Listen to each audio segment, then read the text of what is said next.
écouter en ce moment, je te souhaite une très bonne journée avec Jésus. Que Dieu te bénisse et te garde. On avait étudié Matthieu chapitre 11, versets 28 à 30 et on avait appris que Jésus nous invite à venir vers lui.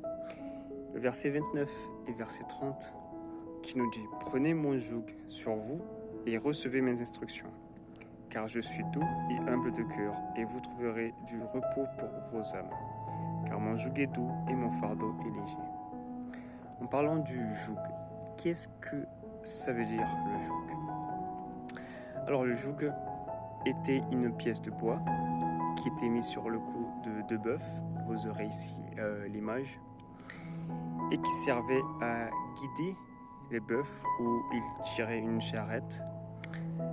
Et l'idée du joug ici, c'est que il servait pour guider les animaux ou comme, pour tirer une charrette, un chariot.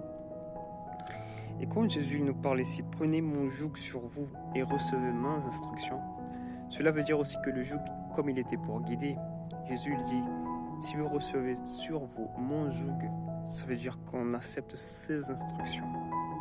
Ça ne veut pas dire que, et quand aussi il dit que son joug est doux et son fardeau est léger, ça ne veut pas dire que on va être, il y aurait l'absence de problèmes dans notre vie. Ce n'est pas ça. Et ça veut dire qu'avec Jésus à nos côtés, il va nous aider. Le poids sera soulagé. Cela veut dire premièrement qu'en prenant le joug de Christ, il est en train de nous enseigner, de nous donner des instructions comment vivre dans cette vie. Quoi faire pour vivre dans la paix, pour vivre même avec les fardeaux, mais sentir la paix du Christ dans notre cœur. Il veut nous enseigner, il veut qu'on puisse accepter sa volonté pour notre vie. Et aussi, il y a un autre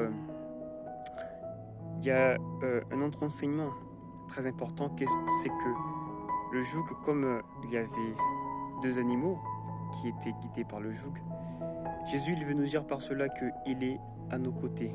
On n'est pas seul. Il est ici avec nous et il porte les fardeaux avec toi aussi. Il est avec toi et ta famille.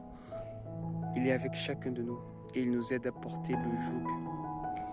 Et il veut échanger avec son joug qui est doux et léger. Et en apprenant plus de lui, on va apprendre à être aussi des gens qui sont humbles. On va apprendre à être des personnes plus à l'écoute.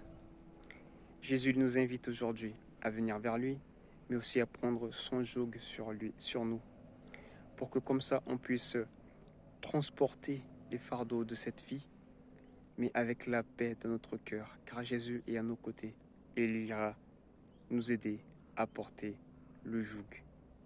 Que Dieu puisse te bénir, que Dieu puisse t'aider à porter ce joug, et c'est ce qu'il veut pour toi, pour ta vie, au jour d'aujourd'hui. Prions ensemble. Seigneur notre Dieu, notre Père, nous te prions pour que tu puisses nous aider à accepter les instructions du Christ dans notre vie, et comme ça, qu'il puisse avec nous porter le joug ensemble dans cette vie. Au nom de Jésus, nous t'avons prié pour ta gloire. Amen.